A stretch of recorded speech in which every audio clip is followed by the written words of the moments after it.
नमस्कार। आज सुबह खबर मिली कि भवानीपुर के हमारे जाने माने व्यवसायी श्री गोपाल जादुका जी का उनके दुकान पर वो बैठे हुए थे और उनकी वो गोली मार के उनकी हत्या कर दी गई। जब तक उनके परिजन उनको पूर्णिया की तरफ लाते, मीरगंज पहुंचते पहुंचते सुना उनकी प्राण निकल गई। मैं स्तब्ध हूँ। इस तरह के वारदात अब तकरीबन हर हफ्ते हो रहा है। हमारी पुलिस क्या कर रही है मेरे समझ में नहीं आ रहा। वहाँ के स्थानीय लोगों से बात करने पर पता लगा कि ज़मीन के खरीद बिक्री में लगे हुए लोग बार बार इस तरह की घटनाओं को अंजाम दे रहे हैं, बार बार सब लोगों को परेशान कर रहे हैं, तंग कर रहे हैं। पुलिस विभाग के पास वारदात के बाद क्या करेगी वो तो अलग चीज़ है, लेकिन वारदात से पहले उनके पास खुफिया जानकारी होती है, और नहीं होती तो शर्म की बात है। होनी चाहिए कि एक बाज़ार के अंदर किस तरह का माहौल है, कौन लोग हैं ऐसे जो असामाजिक तत्व हैं। वहाँ के स्थानीय लोगों के अनुसार तो कुछ सरकारी पदाधिकारियों का भी इसमें नाम आ रहा है कि उन लोगों का भी इसमें कहीं ना कहीं संलिप्तता है, और ऐसे तो नहीं चल सकता है।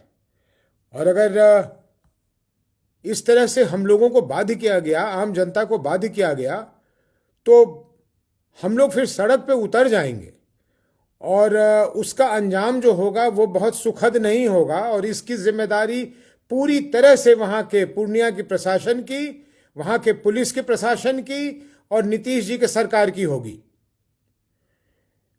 परसों 4 तारीख को पूर्णिया को एक नए सांसद मिलेंगे, जिसको भी पूर्णिया की जनता ने चुना है, उसको ये जिम्मेदारी सौंपी जाएगी। मेरी उनसे आज ही उनसे प्रार्थना है कि सबसे पहली प्राथमिकता उनकी, जो भी सांसद की जिम्मेदारी संभालें, उनकी पहली प्राथमिकता होनी चाहिए कि हमारे यहाँ की कानून व्यवस्था को वो दुरुस्त करें। क्योंकि बिना इस तरह से समाज कैसे चलेगा। हम अपने दुकान पर जाएंगे, हम बैठेंगे, हम वहाँ काम करने के लिए बैठे हैं, वहाँ व्यापार करने के लिए बैठे हैं, और असामाजिक तत्व आकर हमें गोली मार देंगे।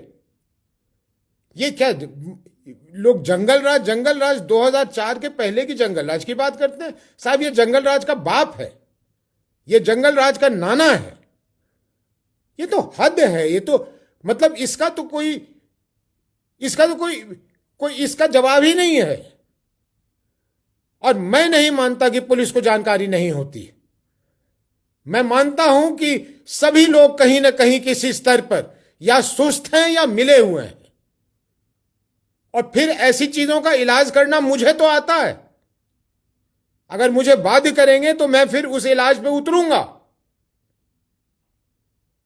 इसलिए मैं आप लोग सब लोगों से और पुलिस के सभी कर्मियों से और अपने आरक्षी अधीक्षक से कहना चाहूंगा कि महोदय, हम आपसे प्रार्थना करते हैं कि ऐसे लोगों को वहां आप तैनात कीजिए, जो लोग वहां के सामाजिक ताना बाना की सूझबूझ रखें, खबर रखें, और समय रहते इन असामाजिक तत्वों पे उनको दबोचें। घटना खत्म हो जाने के बाद किसी की जान चली गई साहब, अब उसको हम अगर पकड़ भी लेते हैं, ऐसे ही अभी रसाड़ में जो हुआ, बनमनखी में हुआ, मैं पुलिस को धन्यवाद देना चाहता हूं कि उन्होंने लोगों को पकड़ लिया, लेकिन जिसकी मृत्यु हो गई वो तो गया, उसका परिवार तो गया।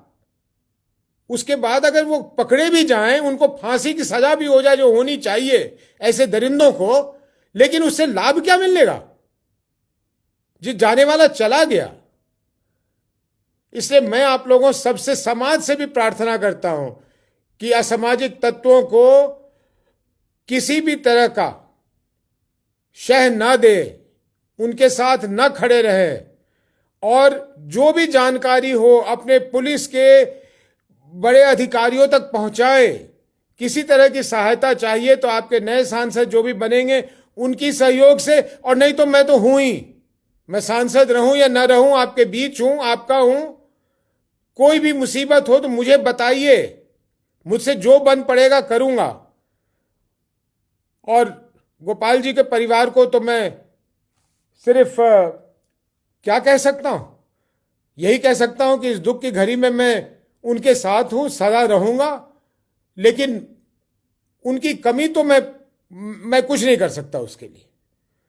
मैं क्षमा मांग सकता हूं कि ऐसी कानून व्यवस्था के बीच में हम रह रहे हैं और उनको ये सब को झेलना पड़ रहा है। और मैं आशा करता हूं अपने पुलिस के और प्रशासन के लोगों से कि वो जल्द से जल्द कार्रवाई करे, ताकि अब फिर कभी इस तरह की घटना ना घटे और इन दरिंदों ने जो किया है उनको पकड़े जाए, वो पकड़े जाएं, उनको सजा मिले। बहुत बहुत धन्यवाद सब लोगों को। नमस्कार।